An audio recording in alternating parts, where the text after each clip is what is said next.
राम तेरी आरती गाऊं, हे राजा राम तेरी आरती गाऊं, हे राजा राम तेरी आरती गाऊं, हे राजा राम तेरी आरती गाऊं, आरती गाऊं प्यारे आप को मनाऊं, आरती गाऊं प्यारे आपको मनाऊं, आरती गाऊं प्यारे आपको मनाऊं, आरती गाऊं आपको मनाऊं, हे राजा राम तेरी आरती गाऊं, हे राजा राम तेरी आरती गाऊं,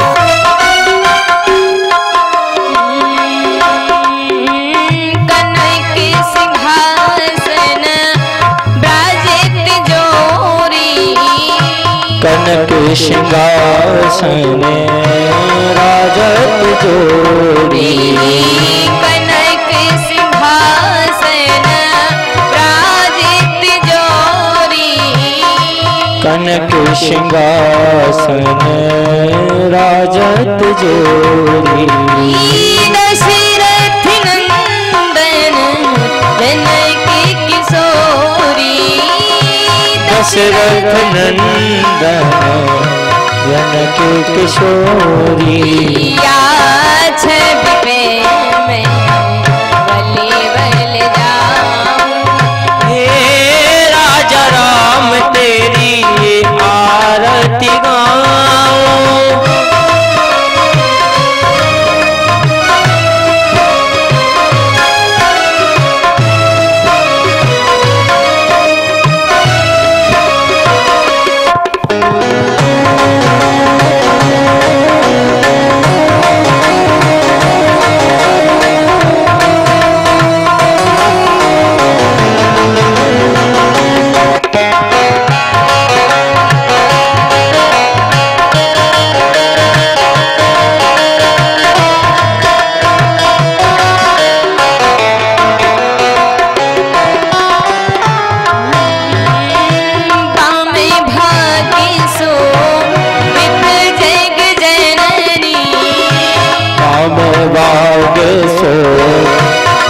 जग जननी, बामे भागी सो हित जग जननी, बामे भाग शोभित जग जननी, चरण विराजित है सुत अंजनी, चरण विराजत है सुत अंजनी, या छवि के मैं दर्शन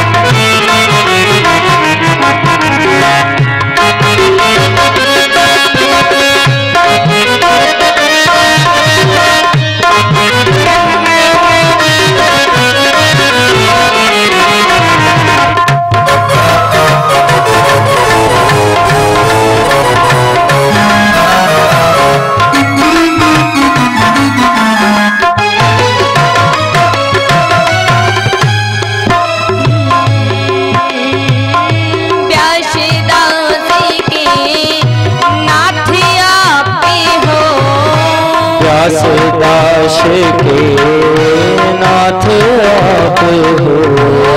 व्यास दास के नाथ आप हो। व्यास दास के नाथ आप हो। सुख दुख जीवन प्यारी साथी आप हो। सुख दुख जीवन श्यामा साथ आप हो। श्याम सदा मैं तेरे गुण गाऊं। हे राजा राम तेरी आरती गाऊं। आरती गाऊं प्यारे आपको मनाऊं। आरती गाऊं प्यारे आपको मनाऊं। आरती गाऊं प्यारे आपको मनाऊं। हे राजा राम तेरी आरती गाऊं। हे राजा राम तेरी आरती गाऊं।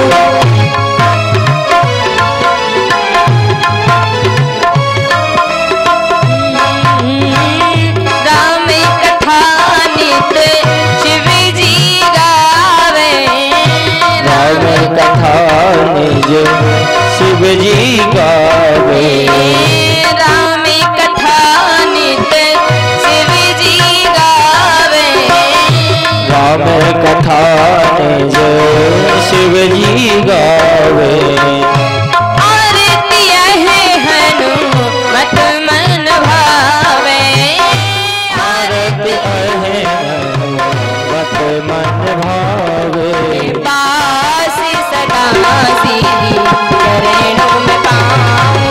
पास सदा सीधी चरणों में पाऊं। हे राजा राम तेरी आरती गाऊं। हे अनंत अनंत उदार हमारी कहानी प्रभु को सुना। जीवन का वह दाम जगा। प्रभु नाम की डोर हमें भी थमा दो। यदि आप ही त्याग दिए महावीर अपना ये न को हमें समझा दो। और मेरे तो प्रभु आप ही हो। श्री राम कथा रस पान करा। अभिलाष यही उजवा हनुमान मेरो मन राम को दास रहे। श्री राघव रूप निहार बेटी इन नैनन में नित व्यास रहे। सुख पावे सदा भगवंत कृपा नहीं औरन की कछुआस रहे। तुलसी कविता पर कानन में जब नौज शरीर में श्वास रहे। जब नौज शरीर में श्वास रहे। बोलिए श्री हनुमान जी महाराज की जय हो। अखंड कोटि ब्रह्मांड नायक जगत नियंता जगदाधार ब्रह्म परमेश्वर की आश्रम अनुकंपा के द्वारा आज हम श्री राम कथा के चल रहे पंचम दिवस में प्रवेश करेंगे। दूर दराज से पधारे हुए मेरे सभी कथा श्रद्धालु जन, वृद्धजन, संतजन सभी के चरणों में नमन करते हुए और इस कथा प्रांगण में पधारी हुई मेरी दयामयी, ममतामयी, प्रेममयी, वात्सल्यमयी, करुणामयी सभी माता बहनें इस भारत भूमि पर पलने वाले सभी नन्हे नन्हे छोटे छोटे बाल गोपाल, सभी के हृदय रमण करने वाले राम जी व्यापक विष्णु भगवान के चरणों में नमन करते हुए हम कथा में प्रवेश करेंगे। और कथा में प्रवेश करने से पूर्व प्रतिदिन की भांति राम नाम लेने की परंपरा जो हम आज पुनः निभाएंगे और भाव से प्रेम से राम जी का नाम लेंगे। इसके बाद कथम केशवम कृष्ण दामोदरम राम नारायणं जानकी वल्लभम् अच्युतं केशवम् राम नारायणं जानकी वल्लभम् अच्युतं केशवम् कृष्ण दामोदरं राम नारायणं जानकी वल्लभम्।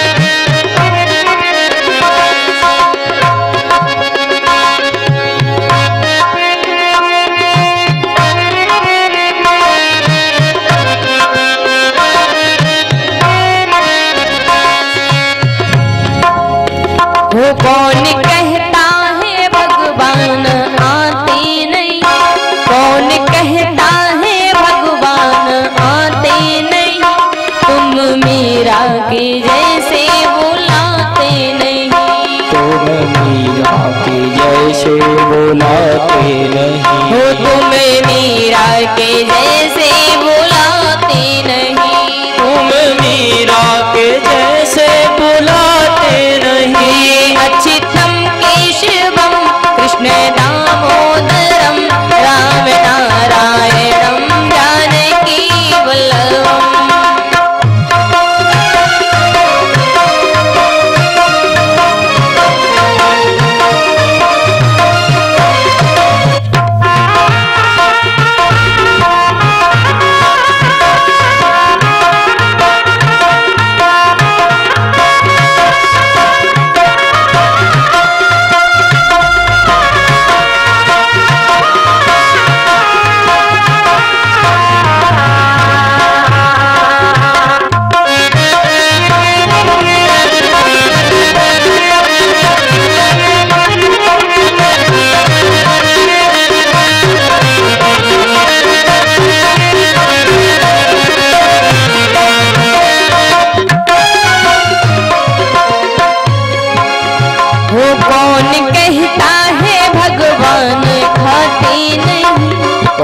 कहता है भगवान आते नहीं, कौन कहता है भगवान खाते नहीं, कौन कहता है भगवान आते नहीं, तुम्हें सबरी के जैसे खिलाते नहीं, तुम्हें सबरी के जैसे खिलाते नहीं। अच्युतं केशवं कृष्ण दामोदरं राम नारायणं जानकी वल्लभम्, राम नारायणं जानकी वल्लभम्।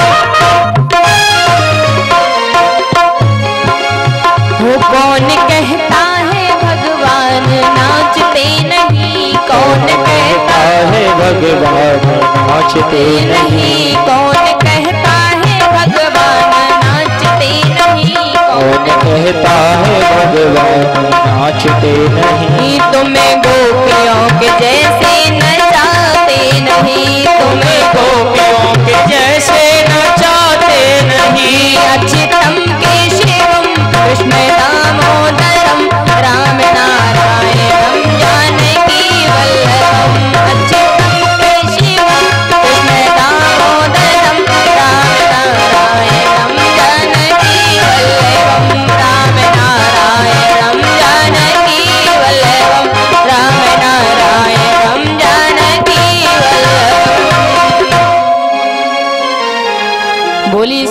रामचंद्र भगवान की जय हो। हुआ है ब्रह्मा से मरीचि हुए, मरीचि से कश्यप, ऐसे ही महाराज कश्यप से विवस्वान और विवस्वान से मनु महाराज हुए। जब मनु महाराज ने तपस्या की उन्हें फिर जन्म मिला और ऐसे महाराज अनेकों पीढ़ियां बताया है कि 39वीं पीढ़ी में राम जी ने जन्म लिया है।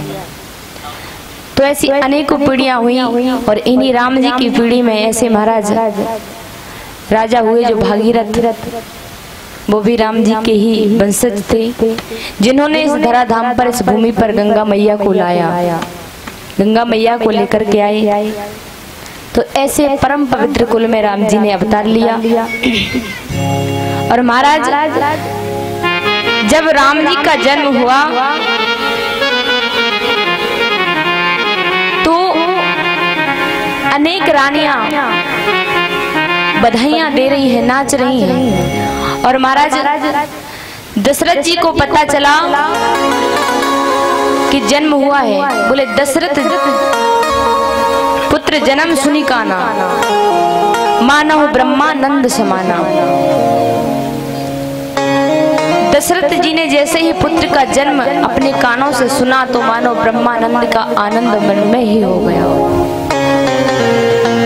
आज दशरथ महाराज मगन हुए नाचते हैं, सभी नगर नारी प्रेम से राम जी की बधाई गाते हैं, बधाइयां मनाते हैं। और महाराज ऐसे ही नहीं कि राजा दशरथ जी के यहाँ जन्म हुआ है, उन्होंने हमें निमंत्रण नहीं भेजा तो हम बधाई देने के लिए नहीं जा रहे, ऐसा नहीं हुआ। जिसने सुना सब आए। वृंद वृंद मिले चली लुगाई, सहज श्रृंगार किए उठधाई। सहज ही श्रृंगार कर करके चलने लगी, जाने लगी। जैसे माँ देवकी की गोदी में भगवान श्री कृष्ण ने जन्म लिया था, वो जब गोकुल में पहुंच गए वसुदेव जी के द्वारा, तो यशोदा मैया की गोदी में जैसे ही भगवान श्री कृष्ण पहुंचे, उधर यशोदा मैया के दरबार में जैसे ही बधाई गाई जा रही हैं, जैसे नाच नाच के झूम झूम के ब्रज की नारियां बधाई गाती हैं, उसी प्रकार से आज अवध में बधाई मनाई जा रही है। अनेक प्रकार की न्यौछावर करती हैं, सब दान देते हैं, दान करते हैं। दशरथ जी महाराज अनेक प्रकार के धन धाम, मणियों की माला, सोने के कुंडल, सोने के मोतियों के हार लुटा रहे हैं महाराज। क्योंकि चौथे पन पायो सुतचारी, चौथे पन में जो बालक पाए थे, तो महाराज इतना आनंद है।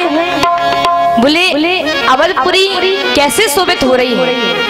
बाबा गोस्वामी जी महाराज ने रामचरितमानस में लिखा है कि अवधपुरी कैसे शोभित हो रही है। बोले अवधपुरी सो है ही भांति, अवधपुरी सो है ही भांति,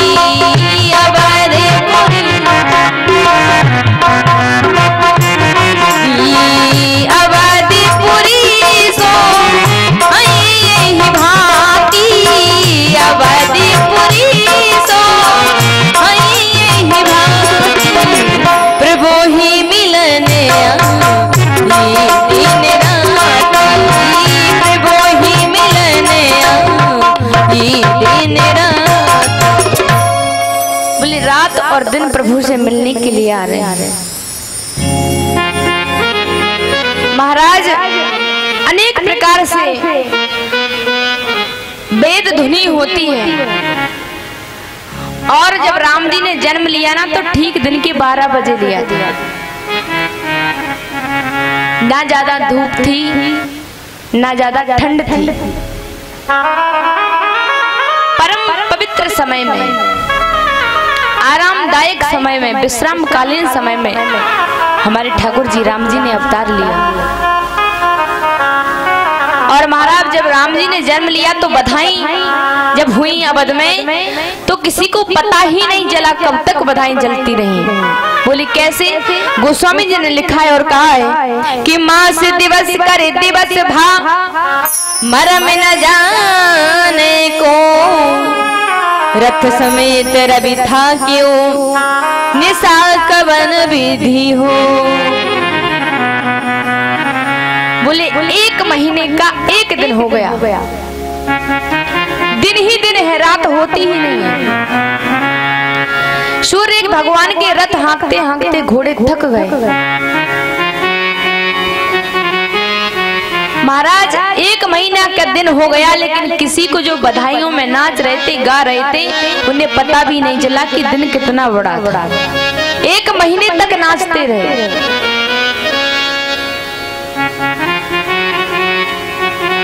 जब महाराज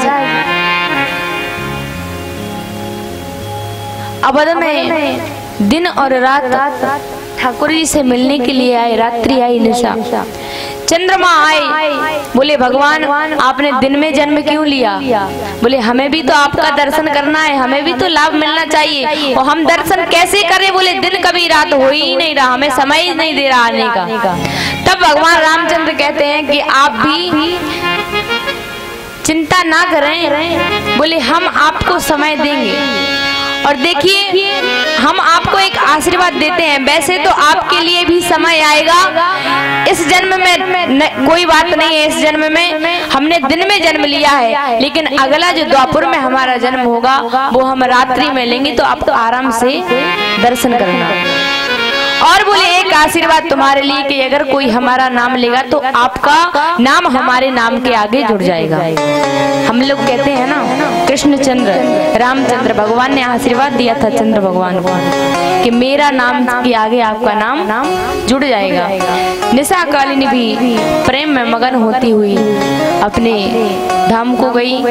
इधर महाराज अनेक प्रकार से बधाइयां होती हैं। अब ऐसी बधाइयां आज भोलेनाथ सुना रहे हैं कि देवी इस प्रकार से बधाइयां हो रही हैं, हम क्या बताएं आपको। हमारा तो मन आगे बढ़ने के लिए जाता ही नहीं है, ऐसा लगता है कि राम जी की बधाई ही गाते रहे, आगे कथा में तो प्रवेश करें ही ना। पार्वती मैया कहती हैं स्वामी ऐसा नहीं है, हमें बधाई के साथ साथ कथा भी सुननी है। कहते हैं राम जी किसी प्रकार से थोड़े बड़े होते हैं, आंगन में खेलते हैं। एक बहुत सुंदर बधाई है, आप सभी श्रवण करेंगे। रुन झुन बाजे पग पे जनिया, अंगनिया बहरे राम लला।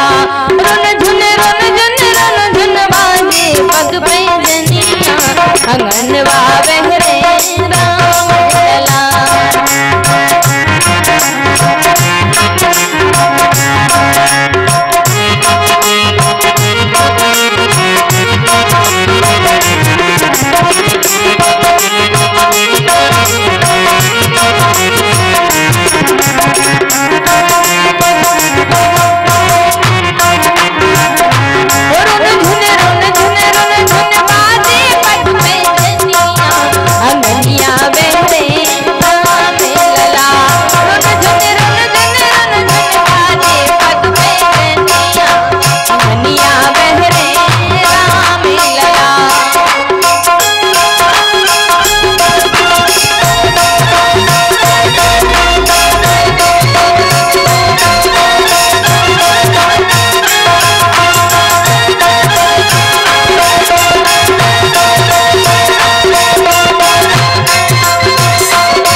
तन जामिन ऐसे दम दम दम दम दम के, दोई दोई जामिन ऐसे दम दम दम दम दम के।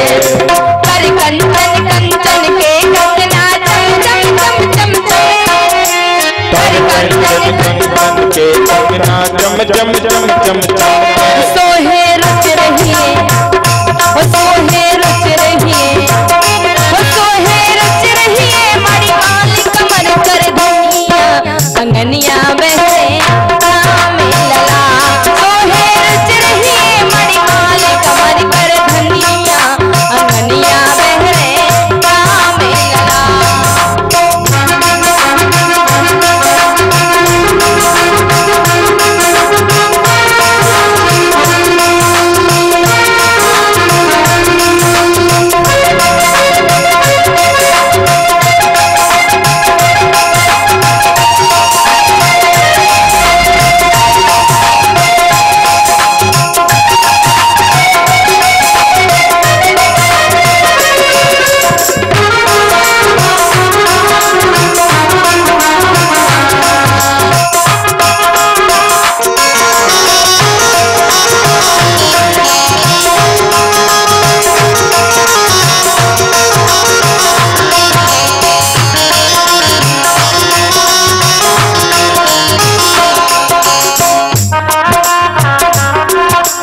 दशरथ धन्य है तीनों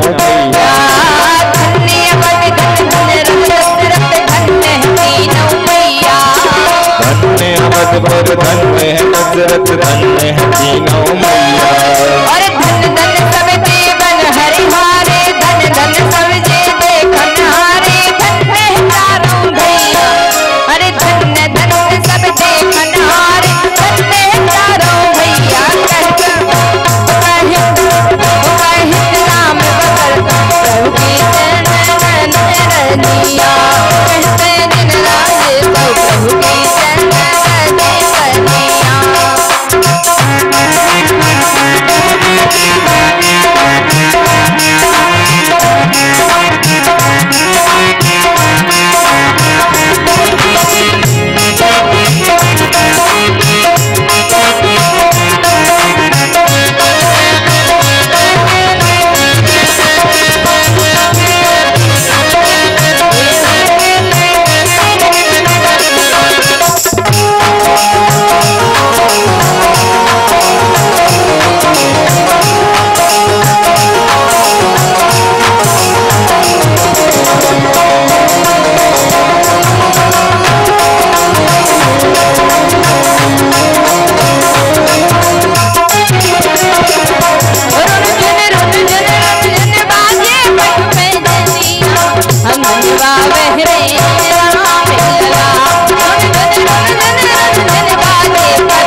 बोले श्री बाल रामचंद्र भगवान की।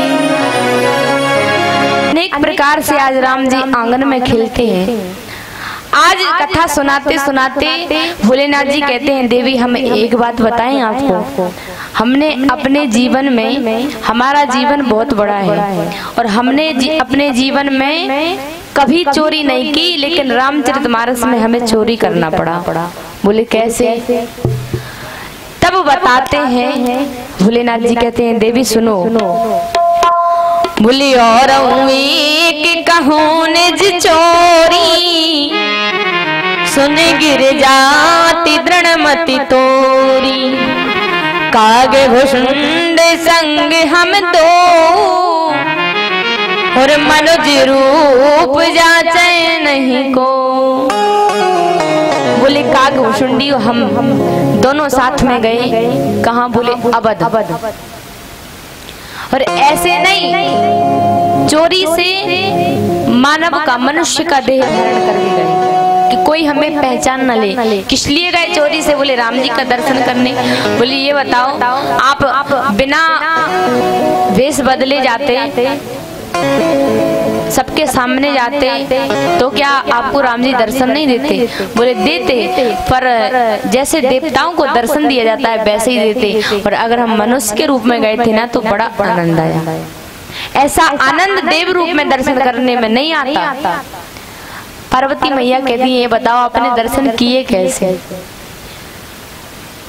शंकर भगवान कहते हैं, देवी अगर हम अपने भोलेनाथ जी के रूप में जाते, भूत भावन भोलेनाथ जी के रूप में जाते, तो पता है आपको हम कितने भयानक लगते हैं। कितने? बोले लंबी लंबी जटाएं, सर पर चंद्रमा, सर पर एक सर्प, गले में सर्प, कानन में बिच्छी, कमर में सर्प, और शरीर पर पीताम्बर की जगह मृगछाला। बोले अगर हम ऐसे जाते ना तो कौशल्या मैया हमें दर्शन ही नहीं करने देती।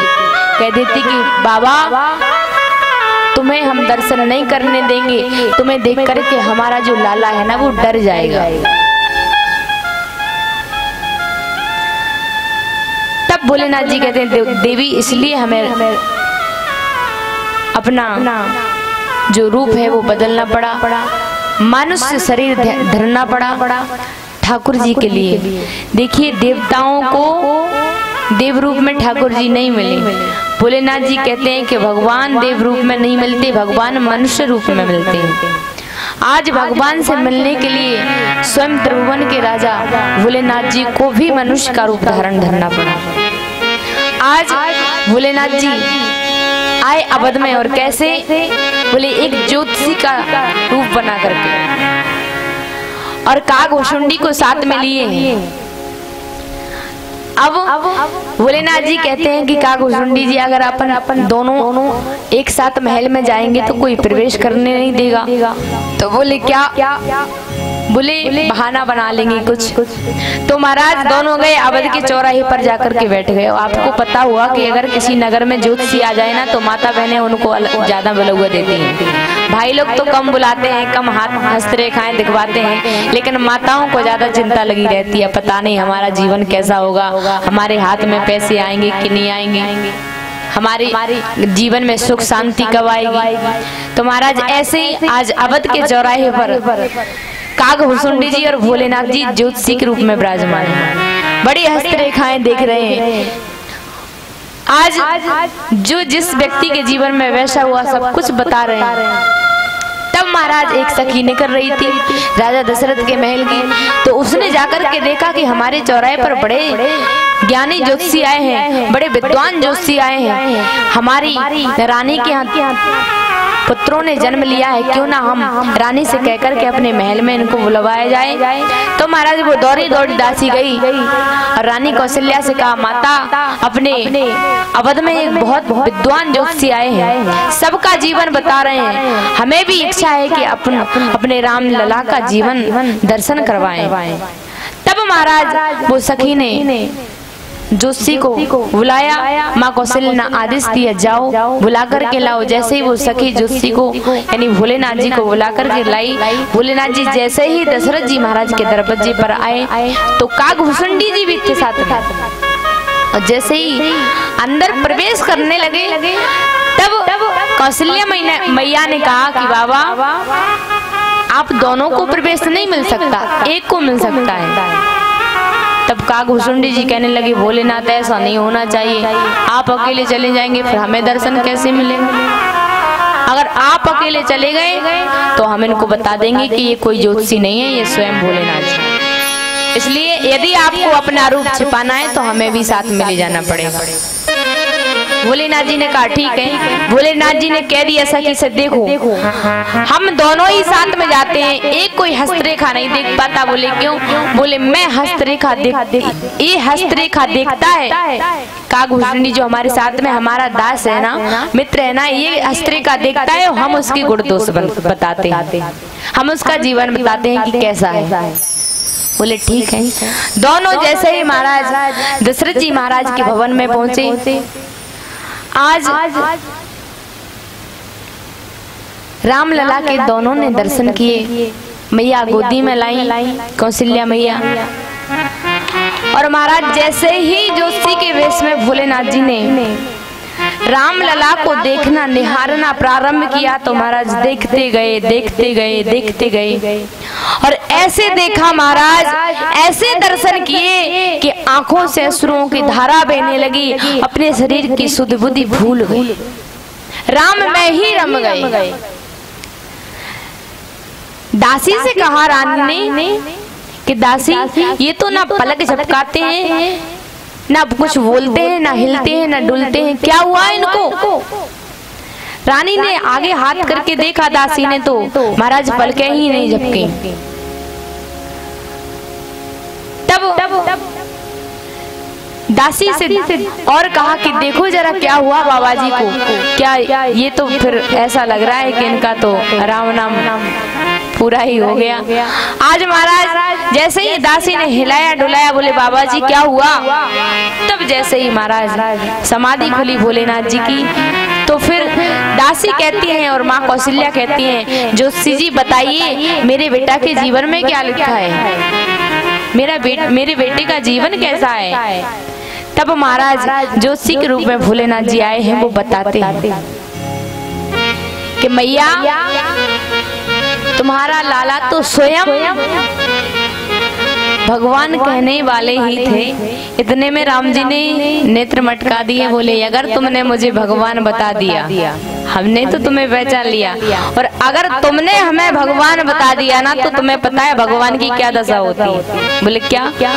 बोले अगर पता चल जाएगा मैया को कि मैं भगवान हूँ तो मैया मुझे एक अलमारी में बंद कर देगी और सुबह शाम खुलेगी और बस 2 अगरबत्ती घुमा कर लगा देंगी और 2 रोरी चनावनी के भोग लगा देंगी इलायची दाने के, तो बस इतना ही में हमारा जीवन गुजरेगा। हम बोले हम तो मर ही जाएंगे, इसलिए आप भगवान मत बताओ, मत कहो कि हम भगवान हैं। तब महाराज भोलेनाथ जी ने कहा कि माँ आपका बेटा, आपका पुत्र तो स्वयं भगवान के स्वरूप है। इसको देखने में तो ऐसा लग रहा है कि साक्षात विष्णु भगवान ही आ गए हों। बहुत सुंदर है। और माँ तुम्हें पता है ये कभी किसी से परास्त नहीं होंगे, हमेशा इनकी जीत होगी। सारे लोगों में इनके नाम का डंका बजेगा, हर कोई इनके नाम की महिमा गाएगा। और बोले माँ एक बात और बताएं। बोले आप एक बाबा जी आएंगे और आपके बेटे को ले जाएंगे। माँ कौशल्या दुखी हो गई, बोली मेरे बेटे को बाबा जी आएंगे और ले जाएंगे? बोले हाँ। बोले तुम्हें पता है बड़े दिनों बाद तो मेरी गोदी में लाला आया है, और यदि वो ले जाएंगे तो फिर हमारा क्या होगा? तब भोलेनाथ जी कहते हैं माँ चिंता मत करो, बाबा जी आएंगे जरूर, ले जाएंगे 2 लेकिन उधर से लाएंगे 4। अब आपको पता होगा कि बेटे की विवाह की चिंता, बेटी की विवाह की चिंता तो पिता को रहती है, लेकिन बेटा की विवाह की चिंता माता को रहती है। ऐसा क्यों? बोले माँ चाहती है मेरे घर में कब बहू आए और कब मैं सुख शांति से भोजन करके बैठूं, क्योंकि सारा काम तो फिर बहू संभालेगी, मुझे तो फिर कुछ करना ही पड़ेगा। तो महाराज आज माँ कौशल्या बड़ी खुश हो गई। अरे कोई बात नहीं, वो महात्मा जी जो आएंगे मेरे बेटे को ले जाएंगे, उधर से 4 लाएंगे, कोई बात नहीं है, वो तो कल आते थे सो आज ही आ जाएं, मेरे बेटे को आज ही ले जाएं। तब महाराज इस कदर से भोलेनाथ जी ने अनेक प्रकार से माता को समझाया, और माँ कहती है कि और बताओ मेरे बेटे की जब विवाह हो जाएगा उसके आगे क्या होगा? तब महाराज आगे जैसे ही भोलेनाथ जी ने देखा कि आगे तो बड़ा दुखों का पहाड़ टूटने वाला है, अगर कह दिया माता से कि माँ बेटी का राज तिलक नहीं हो पाएगा, जंगल का राजा बनाया जाएगा तो माँ दुखी हो जाएगी। राम जी ने मना कर दिया, आप ये सब आगे जो है ना वो कुछ मत बताओ। आज भोलेनाथ जी कहते हैं माँ आपका बेटा सारे लोगों को सुखदायक होगा, सबकी रक्षा करने वाला होगा, धर्म की रक्षा करने वाला होगा, धर्म पर विजय प्राप्त करने वाला होगा। इस प्रकार से अनेक बातें भोलेनाथ जी आज माँ कौशल्या जी को बता करके और राम जी के चरणों में दर्शन करके अपने जीवन को धन्य बना करके आज भोलेनाथ जी अपने कैलाश पर्वत पर गए। कहते हैं पार्वती से देवी मैंने इस प्रकार भगवान का चोरी से दर्शन किया था, किसी को पता ही नहीं चला कि भोलेनाथ जी दर्शन करने आए थे, क्योंकि आपको पता होगा कि जब जब भगवान ने अवतार लिया है ना तब तब यदि कोई देवता ने दर्शन किया है बाल रूप में तो वो है भोलेनाथ जी। कैसे? बोले जब भगवान श्री कृष्ण ने द्वापर युग में जन्म लिया था तब भी सबसे पहले यदि कोई दर्शन करने गया था तो वो है भोलेनाथ जी। वहां पर भी मैया यशोदा से छेड़छानी की थी दर्शन करने में, यहाँ पर भी पहुंच गए। तो महाराज भोलेनाथ जी कहते हैं देवी जो भगवान के बाल रूप का दर्शन करने में आनंद प्राप्त होता है वो बाद में नहीं होता, क्योंकि बाल रूप अधिक प्रिय लगता है। और ये तो देखिए स्वयं भगवान है बाल के रूप में, हमें तो छोटा सा बालक किसी का भी हो वो बहुत प्यारा लगता है। तो गोस्वामी जी महाराज कहते हैं और भोलेनाथ पार्वती मैया को सुनाते हैं, कहते हैं देवी इस प्रकार से हमने भी चोरी से भगवान के दर्शन की, गुरुदेव आप बहुत दिन हो गए, हमारे बालकों का नामकरण कीजिए। तब महाराज वशिष्ठ जी के द्वारा राजा दशरथ ने अपने चारों पुत्रों का नामकरण करवाया है। और गोस्वामी जी महाराज रामचरितमानस में लिखते हैं कि वशिष्ठ जी ने किस प्रकार से नामकरण किया। बोले जो आनंद सिंधु सुख राशि, जो आनंद सिंधु सुख राशि, इसी करते लोक सुपासी, सी करते तेरे लोक सुपासी। जो सुख धाम राम यस नामा, जो सुख धाम राम यस नामा, अखिल लोक विश्रामा, अखिल लोक विश्रामा।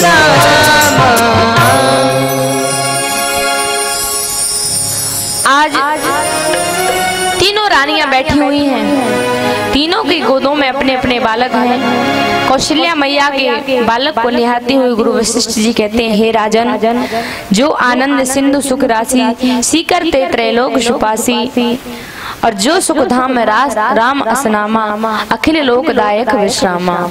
सारे सुख को विश्राम देने वाले आपके जो एक कौशल्या मैया की गोदी में जो बालक है ना, इनका नाम राम होगा। ऐसे ही महाराज कौशल्या मैया के जब बेटे का नाम राम बताया तो कौशल्या मैया बड़ी प्रसन्न हुई, बार बार नाम लेती हैं, राम राम, कितना प्यारा नाम है। और महाराज कैकेयी मैया के बालक की और निहारते हुए वशिष्ठ जी कहते हैं, हे राजन, ये आपका बेटा सारे जगत का पालन पोषण करने वाला होगा। विश्व भरण पोषण कर जोई, ताकर नाम भरत ऐसे होई। बोले सारे विश्व का भरण पोषण करेगा, सारे विश्व का पालन पोषण करेगा, इसलिए मैं इस बेटे का नाम भरत रखता हूँ। कैकेयी मैया के बेटे का नाम भरत रखा गया। सुमित्रा मैया की गोदी में 2 बालक हैं। तब महाराज छोटे बालक की ओर निहारते हुए गुरु वशिष्ठ जी कहते हैं, जाके सुमेरन तेरी पुनासा, जाके सुमेरन तेरी पुनासा, नाम शत्रुघ्न वेद प्रकाशा, नाम शत्रुघ्न वेद प्रकाशा। बोले जाके सुमरन तेरे पुनासा, नाम शत्रुघ्न वेद प्रकाशा। बोले जिसके मात्र स्मरण करने से ही शत्रुओं का नाश हो जाएगा, ऐसे ये बालक आपके होंगे, और ऐसे इन बालक का नाम मैं शत्रुघ्न रखता हूँ, जो शत्रुओं का घन करे, जो शत्रुओं का नाश करे, ऐसे बालक का नाम शत्रुघ्न रखा। बोलिए श्री शत्रुघ्न लाल जी की जय हो। आज सुमित्रा मैया की गोदी में जो बड़ा बेटा है, उसको निहारते हुए वशिष्ठ जी कहते हैं, लक्ष्मण धाम राम प्रिय, सकल जगत आधार, गुरु वशिष्ठ तेहि राखा, लक्ष्मण नाम उदार। जो लक्षणों के धाम होंगे, श्री राम जी के प्यारे और सारे जगत के आधार हैं। गुरु वशिष्ठ जी कहते हैं कि ऐसे आपके जो बालक हैं, इनका नाम मैं लक्ष्मण रखता हूँ। बोलिए लक्ष्मण लाल की जय, बोलिए राम लला की जय, बोलिए भरत भैया की जय हो। तब महाराज चारों बेटों का नाम, इतना सुंदर नाम गुरु वशिष्ठ जी ने नामकरण किया, और क्या रखा? बड़े बेटे का नाम राम, उनसे छोटा भरत, उनसे छोटा लक्ष्मण, और उनसे छोटा शत्रुघ्न। और महाराज आजकल यदि हम अपने जो कुलगुरु होते हैं, पुरोहित होते हैं, जब यदि हमारे घर में बालक का जन्म होता है, हम नामकरण करने के लिए बुलाते हैं और नामकरण करवाते हैं। तो नामकरण करवाया और यदि महाराज जी ने बता दिया कि आप अपने बेटे का नाम रखो राम नरेश, राम बरन, राम सिंह, राम गोपाल, कृष्ण गोपाल, कृष्ण चंद्र, तो क्या रखने के लिए तैयार होते हैं? नहीं। कहते हैं महाराज जी ये क्या आप पुराने जमाने के नाम बता रहे हो, कोई नया सा नाम बताओ नए जमाने का, ये हमें अच्छा नहीं लगा। और यदि महाराज ने बता दिया कि बेटा रख लो टिंकू, पिंकू, ये अच्छा लगता है। और महाराज हमारे पड़ोस में एक लड़का रहता है, उसका नाम तो है टोनी। अब बताओ टोनी नाम वैसे आजकल कुत्तों का रखा जा रहा है, और बताओ माँ बाप बेटों का नाम रख रहे हैं टोनी। और यदि आपने ऐसे नाम रखे कुत्तों जैसे तो फिर बिहार कैसा करेंगे? भगवान जैसा थोड़ी करेंगे, फिर तो वो कुत्तों जैसा ही बिहार आपके साथ करते हैं। तो देखिए ऐसा नहीं है कि नाम का प्रभाव ना पड़े, नाम का प्रभाव पड़ता है पूरा पूरा। हमारे घर में भैया है हमारा, उसका नाम है राम बिहारी, और उसको हम कहते हैं कि चलो भैया हमें मंदिर तक छोड़ के आओ, बोले हम नहीं जाते, भैया बीच वाले को ले जाओ। गोस्वामी जी महाराज ने रामचरितमानस में कहा है कि इतना सुंदर श्रृंगार किया राम जी का, इतना सुंदर श्रृंगार किया कि महाराज जिसकी कोई वर्णनता नहीं है। हजारों करोड़ों कामदेव भी उनकी सुंदरता पर लज्जित होते हैं। कौशल्या मैया ने किस प्रकार से श्रृंगार किया, गुरु वशिष्ठ जी ने वर्णन किया, और गोस्वामी जी तुलसीदास जी महाराज अपने रामचरितमानस में रखते हैं और कहते हैं हो पीते झलमुलिया तन पहराई, पीते झलमुलिया तन पहराई, जान पान बेच तन मोहे बाई, जान पान बेच तन मोहे बाई। पीत झंगुलिया तन पहराई, कैसे? बोले जैसे कल हमारा बालक यहाँ पर पहने था, ठीक उसी प्रकार से मैया कौशल्या ने अपने बालक का श्रृंगार किया। श्रृंगार करके पालने में सुला दिया। कैसे? बोले एक बार जननी अनवाई और कर श्रृंगार पलना पूर्ण। अब यहाँ पर भी एक बार शब्द आया है, और महाराज हमने कहा था कि जहाँ पर एक बार शब्द आया है वहाँ पर विशेष कथा आई। तो यहाँ पर क्या हुआ? बोले एक बार की बात है, मैया कौशल्या ने अपने लाला का स्नान ध्यान करा के, चंदन तिलक करा के, श्रृंगार करके, काजल लगा के, डिठोना लगा के पालने में बिठा दिया, सुला दिया। और कहाँ गई? बोले पाकशाला में। क्यों? बोले निज को ले इष्ट देव भगवाना, पूजा हेतु कीन स्नाना,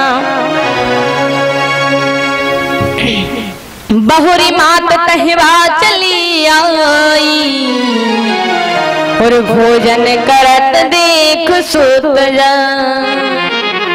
गोस्वामी जी कहती है मैया ने सुंदर पूजा के लिए स्नान किया, सुंदर पाकशाला में जाकर के इष्ट देव के लिए, भगवान के लिए भोजन बनाया। और महाराज घर का नियम था क्या कि जब भोजन बनाया है तो सबसे पहले देखिए हर घर में, हर हिंदू धर्म में भगवान का मंदिर होता है, बड़ा नहीं छोटा होता है, भला एक तस्वीर रखी हो मंदिर ही कहलाता है। तो भैया आज माँ कौशल्या के घर में भगवान की इष्ट देव की पूजा होती है, तो मैया कौशल्या ने स्नान किया, पूजा पाठ पाकशाला में जाकर के सुंदर सुंदर पकवान बनाए भगवान के लिए, और एक थाली, प्रथम थाली जो परोसी वो भगवान के भोग के लिए। और महाराज नियम था कि जब इष्ट देव जी का भोग लग जाएगा तभी सब इसके बाद भोजन पाएंगे। आज माँ कौशल्या अपने हाथों में भोग की थाली लेकर के मंदिर में गई और भोग लगा करके पट बंद करके फिर पुनः पाकशाला में आई। और देखिए यदि हम भगवान को भोग लगाते हैं ना तो कम से कम 2, 5, 10 मिनट भगवान को भोग लगने के लिए छोड़ देना चाहिए। अब हम लोग सोचते हैं भगवान थोड़ी खाने आते, भगवान तो भोग लगाते हैं, कभी भी लगा जाएंगे। अरे ऐसे थोड़ी लगाएंगे कि हमने दिखा दिया और वो लगा गए, ऐसे नहीं लगाते। बोले कुछ समय के लिए छोड़ा जाता है। कैसे? आपने बुलाया कि भगवान आइए भोग लगाइए, भगवान तो आ रहे हैं, और जैसे ही आपने प्रथम घंटी बजाई भगवान आने के लिए तैयार हुए, उतने में तुरंत बाद आपने दूसरी घंटी बजाए, उठे और बैठ गए जाके। बताओ, आ ही नहीं पाए तो भोग कहां से लगाएं? इसलिए कम से कम यदि भोग लगा रहे हैं तो 10-5 मिनट का वेट करें। देखिए भगवान भोग सरलता से पाते हैं। आज माता ने भोग लगाया और पट बंद करके बाहर आए। इधर जब थोड़े समय बाद माँ मंदिर में आई, पट खोला और देखा कि रामचंद्र जी भोग पा रहे हैं, अपने हाथों से भोग पा रहे हैं। माँ ने सोचा कि ये तो मेरा भ्रम है।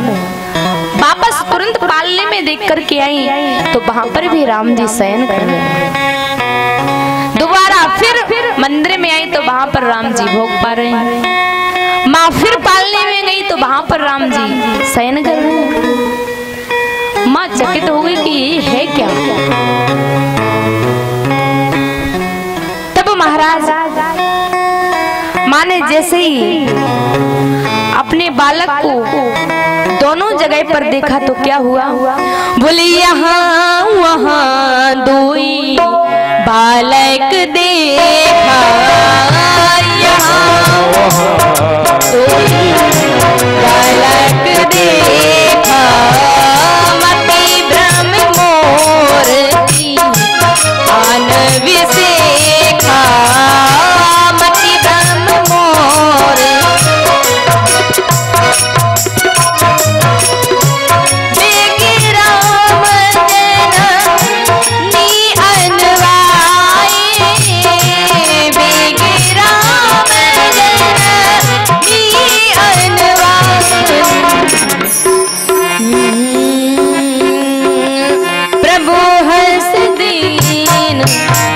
मधुर मुस्कानी बेग राम कुलानी। बोली यहाँ वहाँ दो बालक देखा, मति भ्रम मोर की आन विसेखा, बेग राम देख राम जननी कुलानी, और प्रभु हंस दीन मधुर मुस्कानी। बोले जैसे ही मैया को परेशान होते हुए रामचंद्र जी ने देखा तो अपनी मंद मंद मुस्कान मैया पर छोड़ दी। अब महाराज आपको पता होगा कि जिस पर भगवान ने मुस्कान छोड़ी है वही बोरा गया है, उसकी मति ही पागल हो जाती है, वो भगवान के प्रेम में पागल हो जाता है। कैसे? बोले भगवान का रूप बताए कैसे? ब्रज की गोपियां गाती हैं कि भगवान आपकी मुस्कान बड़ी तिरछी है, हम इस मुस्कान पर पागल हो जाते हैं। कैसे? ब्रज के भक्त गाते हैं भाव से, प्रेम से, हम भी गाएंगे। कहते हैं हो तेरी मंद मंद मुस्कनिया पे, मंद मुस्कनिया पे बलिहार प्यारे, बलिहार प्यारे जो, तेरी मंद मंद मुस्कनिया पे, तेरी मंद मंद मुस्कनिया पे बलिहार प्यारे जो, बलिहार प्यारे जो, तेरी मंद मंद मुस्कनिया पे, तेरी मंद मंद मुस्कनिया पे प्यारे जो, बलिहार प्यारे जो।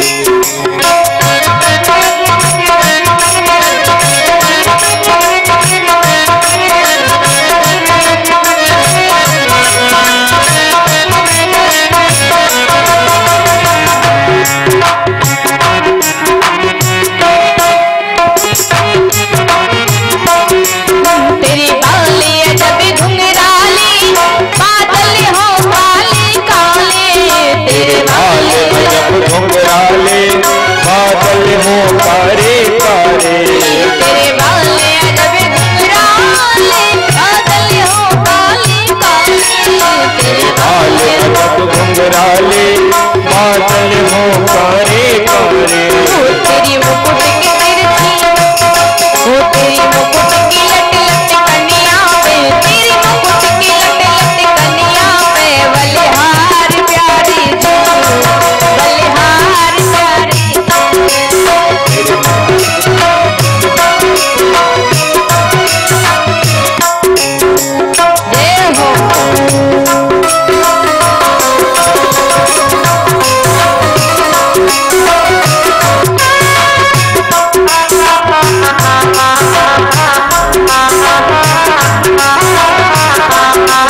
हैं प्यारे प्यारे। तेरे नैने अजब मतवारे लगते हैं प्यारे प्यारे। तेरे नैने अजब मतवारे लगते हैं प्यारे प्यारे। ओ तेरी मंद मुस्कानियों पे बलिहार प्यारे बलिहार प्यारे। मुस्कानियन पे बलिहार श्यामा जो बलिहार श्यामा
मतवारे लगते हैं प्यारे प्यारे। ओ तेरी